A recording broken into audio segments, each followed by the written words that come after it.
be second, here's what I mean. When I say we, I'm probably talking about me. So, you know how we are when we talk with people, how jerky we are? Right. No, what I want to do when I'm talking with someone and I know the answer is I don't need to hear you anymore because no, I know your question already, so I'm just going to give you my answer. I know your question is probably why, blah, blah, blah, blah, blah. So here's my answer. And so what I'm doing is I'm first.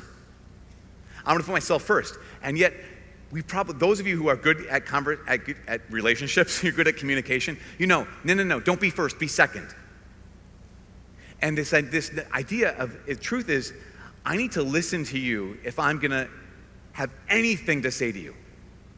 For a number of reasons. But the first one is this. I come upon someone and they say, I have a question about blank, whatever blank is. And I say, here, let me tell you all that I know about blank.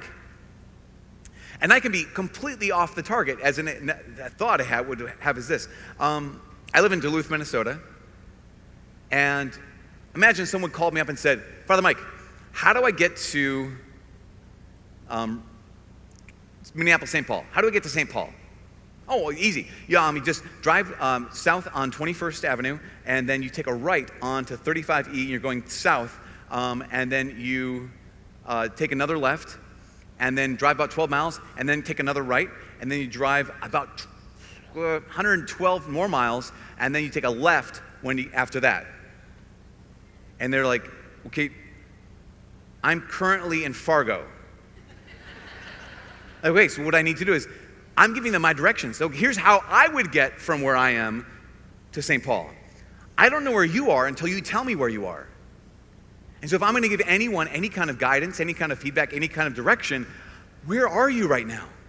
And I can't know that unless I'm willing to listen to them. I need to be second. I can't be first. I need to be second. So again, when it comes to listening, be second. When it comes to walking, be second. Because we need to listen. We need to listen. Because I don't know where they are. Another reason I need to listen is because I don't know what they care about. Not only do I not know where you are, I don't know what you care about.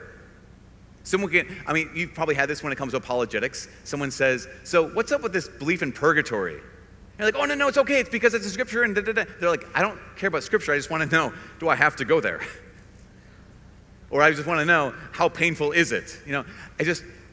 I need to know what they care about. I need to listen. I need to be second because I need to listen.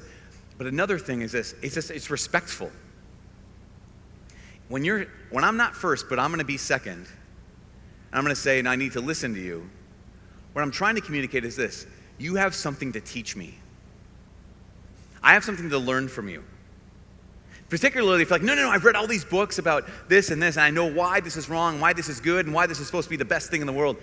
We can jump down to that as opposed to, you know what, you have something to teach me. I think one of the things I've heard so many times from our brothers and sisters who experience same-sex attraction is, after I give a whole presentation, well, yeah, but do you know anyone who's gay? Like, well, yeah. Okay, but have you ever really talked with someone? Have you been in their lives? Yes. Are you willing, and then the next, are you willing to be in my life? Are you willing to let me teach you something? Yeah. So if I'm going to be second, that means I have something to learn from you. I have something to learn from you. You can teach me something. And if we have the attitude of be first, then we're wrong. We're just wrong. So I need to be second.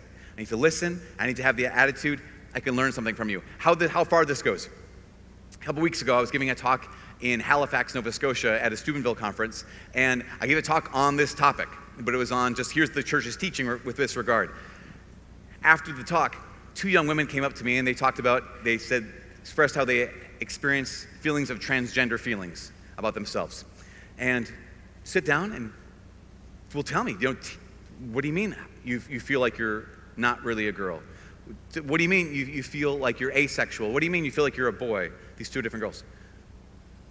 And not like, what do you mean you feel like a boy? It's like, oh, okay, well, just tell me more. You have something to teach me. I don't know what that is to feel like that. I know what it is to feel like a boy. I don't know what it is to have a woman's body, but to feel not like a woman. So tell me your experience. Not just because I need to know so I can give you an answer, but I want to know because You have something to teach me that I don't know. But if I'm going to be first, then I can't be taught. Be second.